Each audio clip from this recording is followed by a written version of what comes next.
अध्याय 197, text number 5 onwards. तो जैसा कि हमने एक वीक पहले देखा, द्रौपदी के पूर्व जन्म के विषय में, और हमने ये भी देखा किस प्रकार से व्यास मुनि ने दिव्य दृष्टि दिया। किसको? द्रुपद को। जो द्रुपद महाराज के मन में ये शंका था कि मैं कैसे अपनी पुत्री का 5 लोगों के साथ विवाह कर सकता हूँ। तो दिव्य दृष्टि देने के बाद व्यास मुनि ने उन 5 पांडवों, जो कि पूर्व में इंद्र भी रह चुके हैं, उनके रूप का मानो दर्शन कराया हमारे व्यास मुनि ने। और फिर जो है, द्रुपद महाराज कहते हैं कि धर्मो अधर्मो वा नत्र मम अपराधा यदि चैवं विहितम शंकरेण। यदि शंकर, भगवान शंकर का यही विधान है, और धर्म हो या अधर्म, मैं इसमें कोई अपराध नहीं करना चाहता, तो इस प्रकार से कहते यथोपजोसम विहित शाम कृष्णा। मैं अपनी पुत्री कृष्णा का विवाह, जो विधाता के द्वारा निर्मित है, उन 5 पांडवों के साथ करने का अपना अनुमति दे देते हैं, है ना। यहाँ पे हमने ये पढ़ा, और हमने ये भी पढ़ा कि जो द्रौपदी थी, वो 5 देवियां कौन कौन सी हैं? भारती, उमा दे, फिर सची, फिर आपका है श्यामला, और उषा, तथा उमा देवी, है ना। और 5 पांडव कौन कौन है?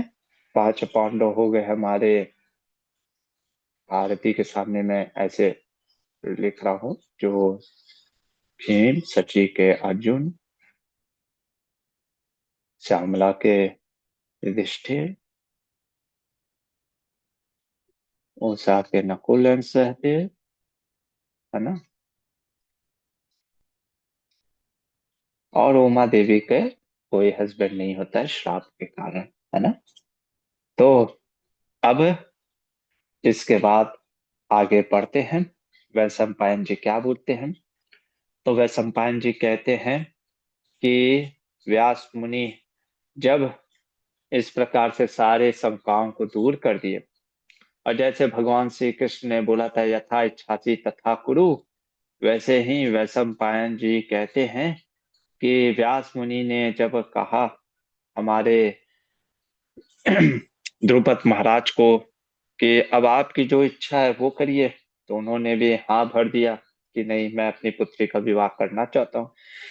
तो व्यास मुनि ने मानो सबको, द्रुपद को बाहर लेकर के आए, और फिर पांडवों से कहते हैं, विशेषकर युधिष्ठिर से कहते हैं, है ना। क्या बोलते हैं? देखो, भगवान धर्मराजा, है ना, कहते हैं कि ये बहुत सुंदर समय है, पुण्य दिवस है, पौष्य, जो पुष्य नक्षत्र, है ना, पुष्य नक्षत्र चल रहा है, इसलिए सबसे पहले तुम बड़े भाई हो, तुम कृष्णा द्रौपदी के साथ विवाह करो। और व्यास जी के आदेश पर सुनकर के जो राजा द्रुपद सारे वस्तुओं, जो थिंग्स है, वो मंगवाने लगते हैं। और हमारे जो द्रुपद महाराज की तरफ से जो पुरोहित थे, और पांडवों की तरफ से जो पुरोहित थे, धौम्य ऋषि, है ना। धौम्य ऋषि की भी कथा हमने देखी। ये धौम्य ऋषि को आगे रखते हुए राजा द्रुपद ने बहुत सुंदर भवन का निर्माण कराया। वहां पे अलग अलग कमल इत्यादि पुष्पों से सजाया। फिर दूर दूर से जो भी उनके मित्र थे, राजा इत्यादि, उन सभी को बुलाया गया। इवन दो ऐसा वर्णन आता है कि भगवान श्री कृष्ण भी आते हैं, अभी आपको पता भी चलेगा। तो बड़े बड़े जो है ना विधि पूर्वक वह धौम्य जी जो उनके पुरोहित थे पांडवों के, उन्होंने सब वेदों के मंत्रों के द्वारा, है ना, पूरा एकदम वैदिक जैसे विवाह होता है उस प्रकार से श्री व्यास धौम्य ऋषि जी ने पांचों पांडवों का एक एक दिन, है ना, क्या किया, एक एक दिन देखिए, है ना, वर्णन आ रहा है यहाँ पे। क्रमेण चानेन नराधिपात्मजा वरस्त्रियस्ते जगृह्य सदा करम, है ना, कि और हर एक दिन जो है एक एक दिन करके द्रौपदी का विवाह कराया पांडवों से। और वर्णन करते हैं वह सम्पायन जी कि जो द्रौपदी थी, देवर्षि नारद मुनि स्वयं वर्णन करते हैं कि मानो हर दिन जो द्रौपदी का विवाह होता था, पहले युधिष्ठिर के साथ फिर भीम के साथ, अगले दिन वो फिर से कन्या को प्राप्त हो जाती थी, है ना, यानी वर्जिनिटी। कैसे? क्योंकि हमने बताया ना, पांच देवियां हैं, है ना। इसी चीज को शिला मध्वाचार्य भी अपने महाभारत तात्पर्य निर्णय में वर्णन करते हैं। क्या वर्णन करते हैं देखिए, यहाँ पे साफ साफ लिख रहे हैं कि दत्वा भयम स भगवान द्रुपदस्य कार्ये त्यजेनोमिति स्म कथिते स्वयं सर्वा वैवाहिकी स्थितिमत व्यधाश्चाध्वाम्य युक्त क्रमेण, है ना, व्यासदेव के आज्ञा पे द्रुपद महाराज ने, है ना, एक एक दिन पांडवों का द्रौपदी के साथ विवाह कराया। पहले दिन धर्मराज का श्यामला के साथ हुआ विवाह, युधिष्ठिर का, फिर भीम का भारती के साथ, अर्जुन का सची के साथ, नकुल सहदेव का उषा के साथ विवाह हुआ। अब कई लोग इसको ये सोचते हैं कि ये जो विवाह है ये वैसे वो ट्राइबल में, आदिवासी में जैसे होता है किसी का पांच के साथ विवाह हो जाना, इसमें एक बड़ा बेटा के साथ विवाह होता है, बाकी चार ऐसे ही हस्बैंड बन जाते हैं। पर ये वो शास्त्र प्रमाणित नहीं है। यहाँ पे हम स्वयं देख रहे हैं, व्यास देव वेदों और धौम्य ऋषि वेदों के पारंगत तरीके से, है ना, और हमने तो पूर्व का पूरा इतिहास जान लिया, द्रौपदी की कथा का वर्णन, तो इसलिए इसको किसी प्रकार से किसी ट्रेडिशन से जोड़ना, किसी ट्राइबल विवाह से जोड़ना, ये गलत होगा, है ना। तो यहाँ पे हम देखते हैं, और इसके आगे तो शिला मध्वाचार्य यहाँ तक वर्णन करते हैं कि जैसे सीता माँ का स्वयंवर हुआ था और विवाह हुआ था, मानो द्रौपदी का भी वैसे ही विवाह हुआ है ना। तो यहाँ पे अब विवाह होने के बाद सभी लोग गिफ्ट देने लग गए, है ना। सबसे पहले तो द्रुपद महाराज ने ही कई प्रकार के भेंट दिए, है ना, वर वधु दोनों को। बहुत सारे श्रृंगार सामग्री, वस्त्राभूषण इत्यादि पिता की तरफ से मिलते हैं। और फिर वहीं पे जो हमारे द्रुपद महाराज के राज्य में पांचों पांडव रहने लग गए। इधर फिर वैशंपायन जी बड़ा सुंदर वचन बोलते हैं। क्या बोलते हैं कि जब पांडवों के है ना राजा द्रुपद, है ना, जब किसी प्रकार का उनको भय नहीं रहता है, क्योंकि पांचों जो उनके दामाद थे वो पांडव थे, बहुत ही प्रभावशाली थे। इधर कुंती महारानी जो है वो कृष्णा द्रौपदी को कुछ समझाती हैं। देखिए कितना सुंदर वचन है एक सास और बहू के बीच में।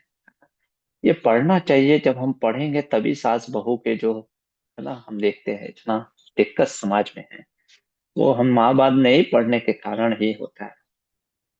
अब कुंती महारानी क्या बोलती है? कुंती महारानी सबसे पहले तो, है ना, कुछ कपड़े, जो रेशमी कपड़े होते हैं मांगलिक कार्य में जो पहने जाते हैं, है ना, वो कृष्णा को देते हुए, और कृष्णा उसी मांगलिक कपड़ों को पहन करके कुंती महारानी के सामने आकर के पहले चरणों को प्रणाम करती है। और फिर कुंती महारानी बोलना प्रारंभ कहती हैं, यथेंद्राणी हरिहये स्वाहा चैव विभावसो रोहिणी तथा यथा सो में दमयंती यथा नरे। क्या आशीर्वाद वचन कह रही हैं, जैसे इंद्राणी इंद्र में, स्वाहा अग्नि में, और रोहिणी चंद्रमा में, दमयंती नल में, अरुंधति जो है फिर कहती है यथा वैश्वने भद्रा वशिष्ठे चारुपे धंती। जैसे भद्रा है ना कुबेर में, अरुंधति वशिष्ठ में, और यथा नारायणे लक्ष्मी तथा जैसे भगवान नारायण में लक्ष्मी इनका भक्ति भाव प्रेम में रखती हैं, उसी प्रकार तुम भी त्वम भाव भर्तुषु, तुम भी अपने पतियों में अनुरक्त रहो। पहला आशीर्वाद है ना, पतिव्रता, चैस्टिटी, ये सबसे बड़ा इंपॉर्टेंट चीज होता है एक स्त्री के लिए, है ना, ये बहुत इंपॉर्टेंट है। फिर कहती है फिर कहती है कि तुमको ऐसे पुत्रों की जननी बनो, वीर पुत्रों की जननी बनो, है ना। आशीर्वाद भी देखो कैसा पहले लोग देते थे कि वीर पुत्र, है ना, तुम्हारे जो पुत्र हों, हाँ, वो वीर हों और दीर्घजीवी हों। करेक्ट। और है ना, तुम जो पति के साथ यज्ञ में बैठने योग्य हो। तो कहती है अगला चीज, क्योंकि गृहस्थ आश्रम का सबसे बड़ा चीज है साधु पुरुषों की सेवा करना, गुरुजनों की सत्कार करना, है ना। इसी चीज को बोलती है कि क्या बोल रही हैं, द्रौपदी को कह रही है पूजयंतया, है ना, अतिथि नागता, है ना, विद्या बालम सता गुरु, गुरुजनों का यथा योग सत्कार करने में, है ना, तुम्हारा वर्ष बीते। इस प्रकार से तुम्हारा वर्ष किसमें बीते, गुरुजनों वैष्णवों की सेवा करने में, है ना, धर्म के प्रति तुम्हारा आसक्ति बढ़े, है ना। और कह इस प्रकार से, और बहुत अंत में एक लाइन क्या कहती है कुंती महारानी कहती है, हाँ यहाँ पे देखिए क्या कह रही है, यथा च त्वामि भिनन्दामि, कह रही है कि आज तुम एक वस्त्र में आई हो, है ना, तो भी मैं तुमको स्वीकार करती हूँ पुत्रवती के रूप में। कल हो सकता है तुम पटरानी, है ना, पूरे हस्तिनापुर की रानी रहोगी, उस समय भी मैं तुमको उसी तरीके से प्रेम करूंगी, है ना।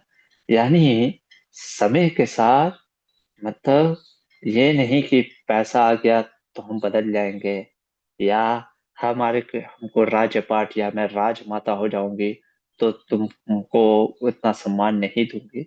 आज भी जैसे एक्सेप्ट किया है वैसे ही तुमको एक्सेप्ट करूंगी, है ना।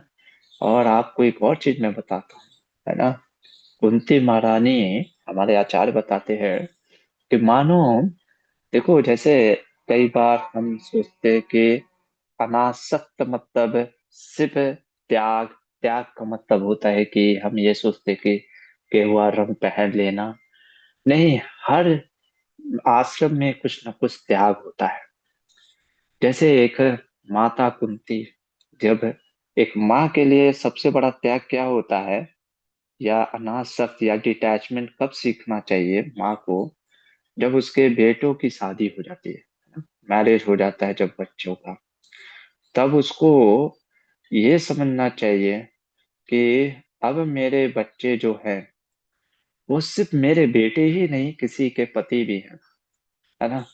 तो उनका अधिकार उसके पुत्रों पे अब इतना नहीं है, यानी अब उसके अधिकार उसकी होने वाली पत्नी पे है ना, पत्नी पे अब अधिकार ज्यादा है। ये समय के अनुसार हमें चीजें बदलना चाहिए। जैसे एक टीचर के मद्देनजर, जैसे हम सीखते हैं कि टीचर को कभी स्टूडेंट को होल्ड नहीं करना चाहिए। जैसे हम अपने स्टूडेंट को सिखाते हैं, है ना, वो अपने गुरुकुल में शिक्षाएं देते हैं। अब मान लीजिए मैं ये सोचूं कोई स्टूडेंट बहुत अच्छा है ना, इसको तो पकड़ करके रख लेता हूँ यहीं पे, है ना, इसको आगे नहीं बढ़ने देता हूँ, ये गलत है। है ना। विद्या लेकर के जो बालक होता है वो उस स्कूल से पास आउट हो जाता है ना। और टीचर आशीर्वाद देता है कि तुमने जो भी मुझसे विद्या सीखी है, अब उसका प्रयोग, है ना, तो वो आगे बढ़ता है इसी तरीके से। तो इसी तरीके से हम देखते हैं कुंती महारानी जो है द्रौपदी को कितना सुंदर, है ना, आशीर्वाद दे रहे हैं। फिर वैशंपायन जी कहते हैं कि भगवान श्री कृष्ण ने अनेक वस्त्र, है ना, ऐसे तो हमारे मध्वाचार्य महाभारत तात्पर्य निर्णय में बोलते हैं कि स्वयं कृष्ण भी आते हैं, पर महाभारत में बस वर्णन आ रहा है कि उन्होंने आभूषण भेजे हैं, है ना, और बहुत सारे प्रकार के, है ना, जो कपड़े थे, क्राउन्स थे, नेकलेस थे।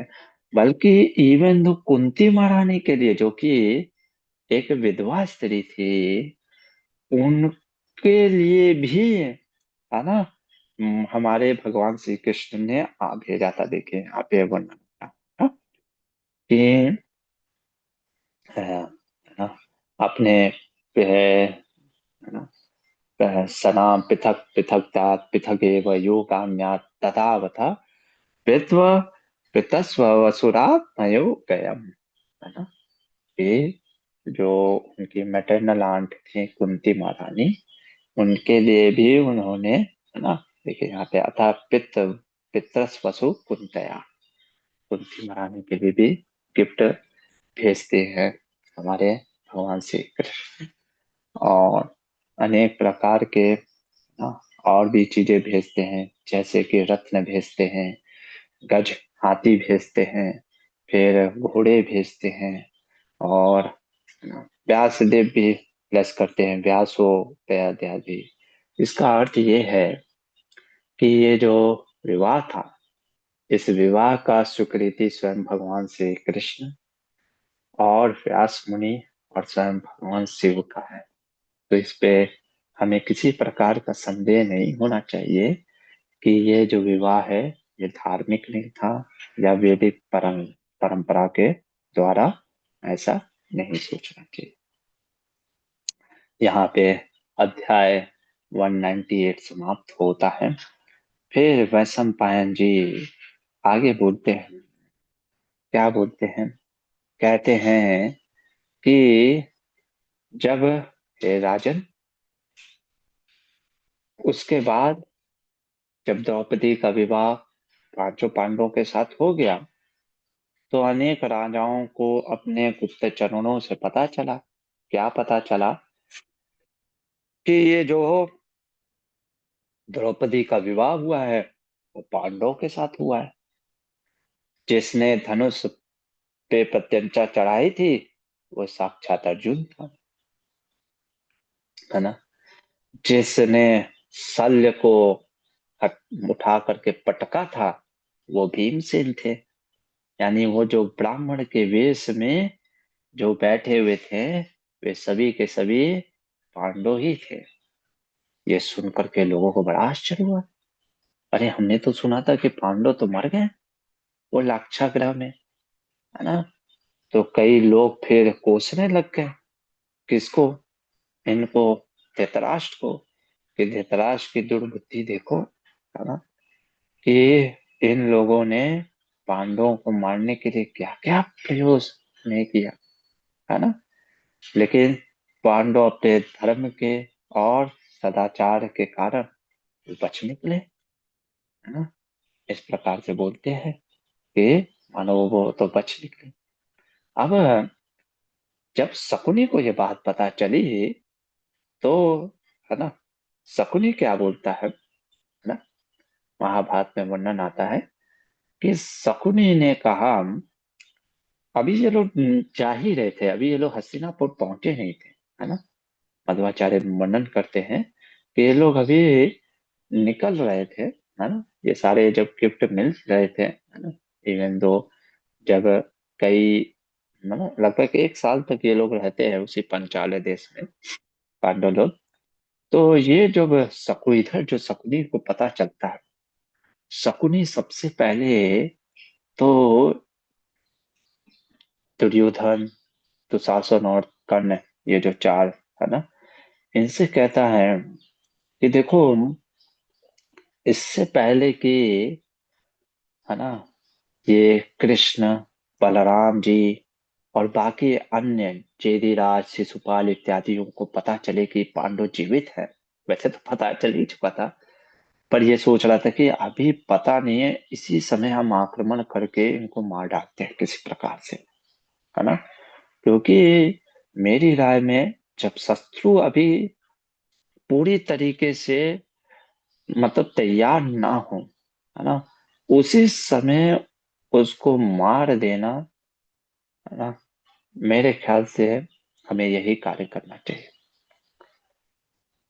तो जब इस प्रकार से चर्चा कर रहे थे, तो सोमदत्त का जो बेटा होता है भूरिश्रवा, है ना, ये भूरिश्रवा की कथा महाभारत के 14वें दिन आप पढ़ोगे, है ना, और हम बताएंगे भी उस समय। ये भूरिश्रवा, या हमने बताया भी होगा आपको कहानी के रूप में, कि कैसे ये भूरिश्रवा को वरदान मिला होता है ना, अपने पिता सोमदत्त, सोमदत्त का, क्योंकि ये कहानी बहुत पहले की है ना। ये कहानी तब से स्टार्ट होती है जब इनका स्वयंवर हो रहा होता है, देवकी का, स्वयंवर कह रहा हूँ, देवकी का विवाह हो रहा होता है वसुदेव के साथ, है ना। उस समय तो आपको याद होगा, मैंने एक कहानी बताया था, नहीं भी बताया तो सुन लीजिए थोड़ा सा। शांतनु के एक भाई होते हैं, बड़े भाई, जिनका नाम होता है पहलीक, है ना। तो पहली बहलीक करके राज्य भी था, और इसलिए वो, है ना, बहलीक जो ब्रदर थे, उनके ही नाम पे या तो राज्य पड़ा, या राज्य के नाम पे उनका नाम पड़ा, जो भी हो। तो बहलीक के बेटे थे सोमदत्त, ठीक है ना, सोमदत्त। और सोमदत्त का बेटा हुआ भूरिश्रवा, भूरिश्रवा, ठीक है। तो अब एक तरीके से देखा जाए तो सोमदत्त जो है, ये भैली का परिवार हस्तिनापुर यानी शांतनु महाराज से ही कनेक्टेड है ना। और भूरिश्रवा एक तरीके से देखा जाए तो ये हो गए शांतनु महाराज के बेटे, शांतनु के भाई, शांतनु के जैसे बेटे विचित्रवीर, तो यानी विचित्रवीर ले सकते हैं, विचित्रवीर। और विचित्रवीर के बेटे जैसे धृतराष्ट्र और पांडु, धृतराष्ट्र, तो एक तरीके से समझ सकते हैं कजन हो गए भूरिश्रवा के, कौन, धृतराष्ट्र, है ना। और या भी भीष्म देव के कजन हो गए सोमदत्त, और भीष्म देव के चाचा हो गए बहलीक, बहलीक भी जीवित रहते हैं। तो होता क्या है कि, है ना, ये सभी उपस्थित है, हम देखेंगे ये सभी वहां पे रहते हैं। और जब, है ना, ये विवाह के समय कुछ मतभेद हो जाता है ना, इनका, किसका, सात्यकी के पिता के साथ, है ना, सिनी का और सोमदत्त का, है ना। तो उसी उसी सोमदत्त के जो बेटे हैं भूरिश्रवा, तो भूरिश्रवा कहते हैं, क्या शकुनी की बात को काटते हुए बोलते हैं कि देखो, पहले तो शत्रु पक्ष को भी जान लेना बहुत जरूरी है ना। किसी भी, है ना, हमें इसी तरीके से अटैक नहीं कर देना चाहिए। और मैं तो देखता हूँ पांडव बहुत बलशाली हैं, खास करके जो अर्जुन है, वो तो हमने देख ही लिया कि किस प्रकार से उसने प्रत्यंचा चढ़ा दी, है ना। और वहां पे वर्णन करते हैं, है ना, ये भूरिश्रवा की युधिष्ठिर महाराज के बारे में, कि युधिष्ठिर के बारे में तुम लोग जान लो, युधिष्ठिर को साम दाम दंड भेद इसकी नीति में शत्रुओं को जीतने में बहुत प्रभावशाली है ना। और युधिष्ठिर बहुत ही, मतलब कि एक तरीके से बोलता है कि बहुत शातिर है। हम अक्सर सोचते हैं युधिष्ठिर बहुत भोले हैं, बट शातिर in the sense is a very very good administrator, कभी क्रोध नहीं करते हैं, आप देखोगे, है ना, बहुत ध्यान से है ना, पूरा एकदम शांति से धर्म पूर्वक चलते हैं। सबसे बड़ा चीज तो उनका धर्म है कि वो धार्मिक पुरुष हैं।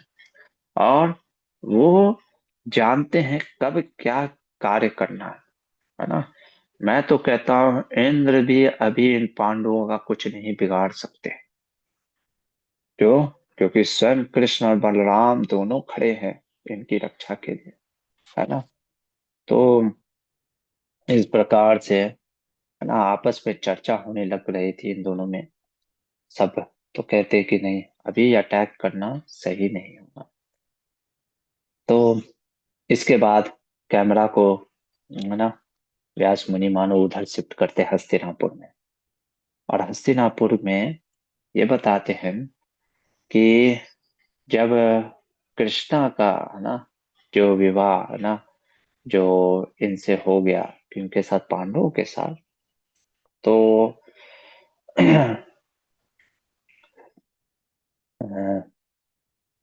हमारे जो विदुर जी थे, विदुर जी ने जाकर के धृतराष्ट्र को बताया, कहा कि बहुत बड़ी अहोभाग्य है आपके लिए धृतराष्ट्र कि कौरव वंश की वृद्धि हो रही है ना, क्योंकि विवाह हो रहा है तो अब संतान की उत्पत्ति होगी। तो कौरव वंश, अब देखिए सोच आप देखिए, है ना, विदुर जी क्या बोलते हैं, कौरव वंश की वृद्धि होगी। कौरव में तो हमारे पांडव भी आते हैं, क्योंकि कुरु कुरु से कौरव बना। और कुरु तो ऐसा नहीं कि सिर्फ दुर्योधन इत्यादियों के फोर फादर थे, वो तो पांडवों के भी थे। तो इसलिए उन्होंने बोला कौरव वंश की वृद्धि हो रही है ना, इस प्रकार से उन्होंने बताया। अब धृतराष्ट्र क्या सोचता है, धृतराष्ट्र को लगता है कि मानो हमारे मन्यते सवितम पुत्रम ज्येष्ठम द्रुपद कन्यया, उसको लगता है कौरव वंश की वृद्धि होगी यानी मेरी वृद्धि होगी। और उसको ये लगता है कि द्रुपद कन्या यानी द्रौपदी ने मेरे ज्येष्ठ पुत्र दुर्योधन के साथ विवाह किया है। और इस खुशी में उसने कह दिया कि जाओ, सब जा करके दासी दासियों को कहा कि आभूषण मंगाओ, है ना, नगर में धूमधाम से फेस्टिवल करो, मेरे बेटे का विवाह हो रहा है, विवाह करना हुआ है अपनी द्रौपदी के साथ, है ना। तब बोलते हैं, विदुर कहते हैं, नहीं नहीं नहीं आपके पुत्र के साथ नहीं हुआ है ना, बल्कि पांडवों के साथ हुआ है ना, पांडवों के साथ हुआ है। तो जब धृतराष्ट्र को ये पता चलता है अच्छा पांडवों के साथ हुआ है, तो अब वो कैसे, मतलब अपने चीजों को छिपाता है ना। अंदर से तो उसको लग रहा था अरे पांडव जीवित है, लेकिन बाहर से वो दिखाता है कि हाँ, कितना वो आनंद में, अच्छा पांडव जीवित है, ये तो बहुत और अच्छी बात है तुमने बताई, है ना। कहता है कि तब तो और धूमधाम से इस प्रकार से नगर में फेस्टिवल होना चाहिए, है ना, कि मेरे जो बेटे के समान, है ना। अरे मुझे तो युधिष्ठिर जैसे पांडु के पुत्र हैं, जैसे मेरे पुत्र हैं, मेरे पुत्रों से भी ज्यादा मुझे प्रिय है युधिष्ठिर इत्यादि, है ना। और अपनापन का भाव दिखाता है। और फिर कहता है, उन सबको बुलाता है, कहता है कि विदुर को कहता है ना, कौन ऐसा राजा होगा, है ना, जो कि, है ना, पांडवों को अपने पास नहीं रखना चाहेगा। तो वह सब पायन जी कहते हैं कि धृतराष्ट्र ने विदुर से कह करके मानो ये बोला कि पूरे राज्य में घोषणा करो और उनको स्वागत के लिए उनको कहो। कहता है कि विदुर को बोलता है कि जाओ उनको बोलो कि वो वापस आए, है ना, यहाँ पे हस्तिनापुर में। अब विदुर जी किस प्रकार से राजा के बात का, है ना, अनुमोदन करते हुए पांडवों को बुलाते हैं, ये तो अब हम कल देखेंगे। लेकिन इधर कुछ अब वार्ता होगा धृतराष्ट्र और दुर्योधन के बीच में, है ना। और हमको ये देखने को मिलेगा कि किस प्रकार से धृतराष्ट्र और दुर्योधन शुरुआत से ही, है ना, हमेशा से पांडवों के प्रति द्वेष की भावना रखते थे। और एक और चीज हम देखेंगे कि कभी कभी अच्छे व्यक्ति भी गलतियां कर देते हैं। क्यों गलतियां कर देते हैं अच्छे व्यक्ति? अच्छे व्यक्ति की सबसे बड़ी गलती बस यही रहती है, वो ये सोचता है कि मैं अच्छा हूं तो मेरे डिसीजन भी अच्छे होंगे, है ना। उसका इंटेंशन अच्छा हो सकता है, पर कभी कभी एक्शन गड़बड़ हो जाता है। क्या गड़बड़ हो जाता है वो अब हम कल देखने का प्रयास करेंगे। फिलहाल के लिए यहीं पे रुकते हैं और यहाँ पे चैप्टर नंबर 199 को समाप्त करते हैं। हरे कृष्ण। यदि किसी का कोई प्रश्न हो तो पूछिए। यस ऐश्वर्य प्रभु। प्रभु जी, प्रणाम। बहुत अच्छा रहा। प्रभु जी, ये धृतराष्ट्र जब को ऐसा बताते हैं कि आखिरी में ये माता कुंती सब लोग मिलकर वानप्रस्थ जाते हैं और ये वो सब करते हैं, बट शुरू से ही धृतराष्ट्र के मन में ये गलत भाव थे। तो इनको तो इस तरह का सुख कुछ मिलना ही नहीं चाहिए आखिरी के बाद, क्योंकि ये तो बहुत ज़्यादा ही इनके मन में चीज़ें भरी हुई थी शुरू से ही। हम्म, तो ये तो भातृ दोष लगना चाहिए कि भाई के बच्चों को साथ ऐसा किया। तो उसका हाँ कैसा तो अंत इसे, आखिरी में होता है? आखिरी स्थिति उनकी कैसी रहती हाँ आखिरी स्थिति कैसी रहती है, जैसे आप देखेंगे कि धृतराष्ट्र के मन में बहुत ही, हाँ है, देश की भावना तो है, और इसीलिए तो इसके सारे 100 पुत्र मारे गए, है ना। कोई भी वंश बचता नहीं है, और बहुत हालत खराब हो जाती है ना। और ये फिर बाद में प्रायश्चित की अग्नि में बहुत जलते हैं। और इसीलिए वहाँ भागवत वर्णन करता है कि इनकी जो है भगवत प्राप्ति नहीं हो पाती, भक्त नहीं बन पाते, है ना। हमने इसको भागवतम में बहुत डिटेल में बताया था अपने क्लासेस में 13 चैप्टर के स्कंद एक में, कि विदुर जी जानते थे कि इन्होंने वैष्णव अपराध किया है, इस कारण से वे इसको भगवान का भक्त ना बना पाए। लेकिन योगी जनों के तहत इनको भगवत भक्ति से कुछ जोड़ करके जो भी योग साधना से इनकी अच्छी मुक्ति कराने का पूरा प्रयास किया। देखिए, गलतियां तो किया था, प्रायश्चित भी इन्होंने किया। कौन? धृतराष्ट्र ने। पहले तो 100 पुत्र मारे गए, है ना, ये बहुत बड़ी बात है। किसी का एक पुत्र मार और सारे पुत्र, पूरे वंश परंपरा इनका समाप्त हुए, है ना। दुख में थे पूरा, है ना। पर कहते हैं ना, एक चीज अच्छाई था धृतराष्ट्र के अंदर, उसने कभी विदुर जी का साथ नहीं छोड़ा, है ना। विदुर जी को हमेशा, और देखिए इसीलिए विदुर जी वापस आते हैं, है ना, सिर्फ धृतराष्ट्र के लिए। वर्णन आता है, भागवत में भी वर्णन आएगा, कि इसमें भी आएगा आगे चल के। तो एक अच्छा ही था कि कम से कम विदुर जी का साथ था, तो इसलिए इनका थोड़ा सा अच्छा गति हुआ। पर चूंकि इतना अपराध किए थे, विष्णु अपराध, तो इसलिए भगवान के भक्त तो नहीं रह पाए। ये चीज है। ठीक है प्रभु जी। है? जी प्रभु जी, बहुत सुंदर। Thank you so much. Hari बोल। यस। हाँ पल्लवी माता जी। हरे कृष्णा, दंडोत प्रणाम। प्रभु जी, वो द्रौपदी के बारे में प्रश्न करना था। जो हम्म। भारती देवी थी, जो स्वयं स्वयं वो, द्रौपदी के इसमें जन्म ली। तो वो प्रभु जी, द्रौपदी द्रौपदी थी या भारती देवी द्रौपदी थी प्रभु जी? कैसा था? देखो, भारती जो मुख्य थी, द्रौपदी मतलब द्रौपदी कौन है? तब द्रौपदी मतलब कि भारती देवी।